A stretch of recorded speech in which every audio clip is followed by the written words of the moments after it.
இங்க வந்து முருகருக்கான யூனிக் திருவுருவ சிலைகள் அப்படின்னு சொன்னேன். இதுல எனக்கு ரொம்ப பிடிச்சது என்னன்னா, ஒரு பர்ஸ்ல போடுற அளவு கூட முருகனுடைய திருவுருவச் சிலை.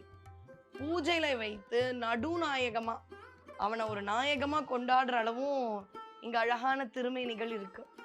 இதுல நான் ரொம்ப வியந்து பார்க்கிற விஷயம் என்னன்னா, பழனிமலை முருகன், தண்டம் வச்சுண்டு இருக்கக்கூடிய முருகன்.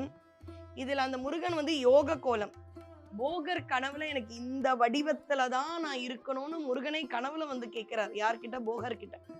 அதுல ஒரு சிகை இருக்கும். அதாவது சின்னதா ஒரு குடுமி வச்சிட்டு இருப்பார். யோகி இல்லையா? அத கூட நுணுக்கமா இவங்க பண்ணியிருக்காங்க. அது ரொம்ப அழகா இருக்கு. ரொம்பவே அற்புதமான பஞ்சலோக திருமேனில ரொம்ப சின்னதா இருக்கக்கூடிய பழனி தண்டம். இது ஒரு தொழில் பண்ணக்கூடிய இடத்திலோ அல்லது வீட்டிலோ, ஏன் நம்ம இந்த டபுள் டேப் போட்டு கார்ல கூட நம்ம ஒட்டிக்கலாம். சிலர் கேட்பாங்க, என்னம்மா பழனி முருகன் ஆண்டி கோலத்துல இருக்கார்.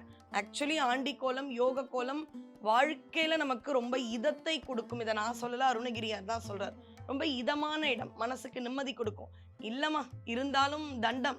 அதனால பூஜையில வச்சு பால் அபிஷேகம்லாம் பண்ணீங்கன்னா அது ரொம்ப விசேஷம். இந்த இடத்துல இன்னொரு அழகு என்னன்னா, ராஜ அலங்காரத்தோடையும் முருகனுடைய அற்புதமான திருமேனி இருக்கு. தைப்பூசம் அப்படின்னாலே எதனால வந்தது நான் முதல்ல சொல்லணும்னு ஆசைப்படுறேன். நமக்கு எந்தெந்த விளைச்சல் கிடைக்குதோ நம்ம நிலத்துல, அந்த காலத்துல தையில அறுவடை பண்ணுவோம். அந்த விளைச்சல் வந்த உடனே அதை முதல்ல எடுத்து சுவாமிக்கு காணிக்கையா வச்சிருவாங்க. ஏன் தைப்பூசம் போனோம்?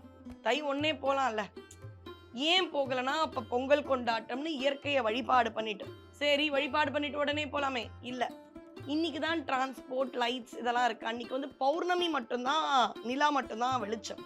அப்ப ஒரு ஊர்ல இருந்து இன்னொரு ஊர் இரவுலாம் போறதுக்கு அவர்களுக்கு இருட்டா இருந்தா கஷ்டம். அப்ப பௌர்ணமி கூடிய தையில் வரும் நாள் தான் தைப்பூசம். அப்ப என்ன பண்ணுவாங்க, பழனி முருகனுக்காக அவங்க நிலத்துல சோளமோ நெல்லோ எது விளையுதோ முதல் விளைச்சல் இவனுக்காக பழங்களோ, பால் காவடி, பன்னீர் காவடி, புஷ்ப காவடி, சர்ப்ப காவடி கூட உண்டு. சர்ப்பம்னா பாம்பு, ஏன்னா வயல்ல இருக்கக்கூடிய அந்த எலிகள் தொலைய பாம்பு தான் காப்பாத்துமா. சர்ப்பம் கூட எடுத்துன்னு போய் முருகனுடைய பழனி மலையில விடுவாங்க. இப்ப அந்த பழக்கம் இல்ல. அதனால முருகப்பெருமான் ராஜ அலங்காரத்தோட இருந்தார். இந்த உரிமையாளர் கிட்ட கேட்டேன், இதெல்லாம் மெயின்டைன் பண்றது கஷ்டம். இப்ப விளக்கு சாமானா நம்ம தேய்ப்போம் வாரத்துக்கு ஒரு தடவை.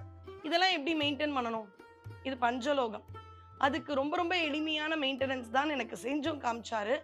லெமன் வாட்டர்ல வீக்லி ஒன்ஸ் இல்ல 10 days ஒன்ஸ் வாஷ் பண்ணா போதும்.